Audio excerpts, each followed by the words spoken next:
Hi friends, అందరికీ దసరా మరియు తిరుపతి తిరుమల బ్రహ్మోత్సవ శుభాకాంక్షలు.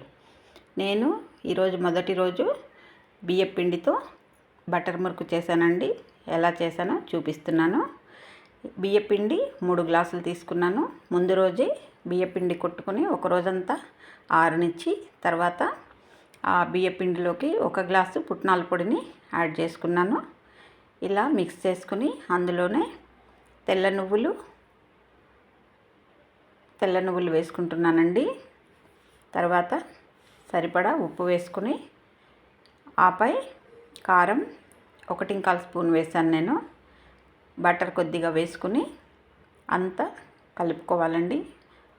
బియ్యపిండిలో బటర్ బాగా మిక్స్ అయ్యేలాగా కలుపుకుని చక్కగా ఇలా అన్నప్పుడు ముద్ద రావాలండి. బియ్యపిండిని ఇలా చేత్తో పట్టుకుని ఇలా అన్నప్పుడు ముద్దగా వచ్చిందంటే బటర్ సరిపోయిందని అర్థం.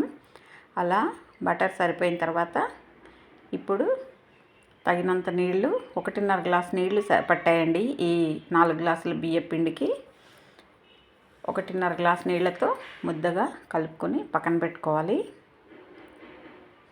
1 గ్లాస్ వేసాను. తర్వాత 1/2 గ్లాస్ నీళ్లతో ఇలా ముద్దగా కలిపి పక్కన పెట్టుకొని ఒక బట్ట కప్పి ఉంచాలి, లేదా ఒక మూతైనా పెట్టి ఉంచుకోవచ్చు ఆరిపోకుండా.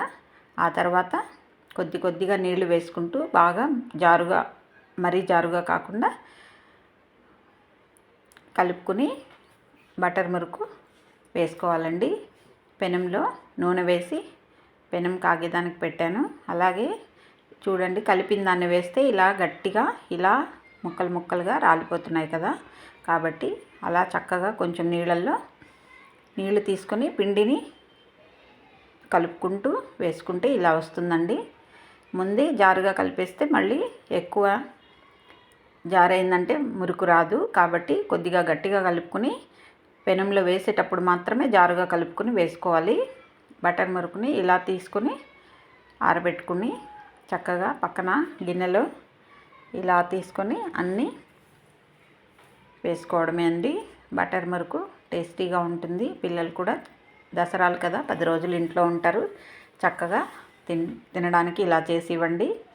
బయట ఫుడ్ మనం ఎలా చేస్తున్నారో చూస్తున్నాం కదా. ఇంట్లోనే ఒక అరగంట ఓపికతో చేసుకున్నామంటే మన చేతులతో శుభ్రంగా చేసి పిల్లలకు పెట్టినట్లుంటుంది, ఆనందంగా ఉంటుంది కదా. నా ఛానల్ కనుక నచ్చినట్లయితే సబ్స్క్రైబ్ చేసి, లైక్ చేసి, షేర్ చేయండి. అలాగే బటర్ మురుకు చేసి పిల్లలకు పెట్టండి. ఈ దసరాల్లో చాలా బాగుంటుంది. థ్యాంక్స్ ఫర్ వాచింగ్ అండి. మళ్ళీ మరో వంటకంతో మీ ముందుకు వస్తాను. అప్పటి వరకు సెలవు. తిరుమల తిరుపతి బ్రహ్మోత్సవ శుభాకాంక్షలతో మరొక్కసారి.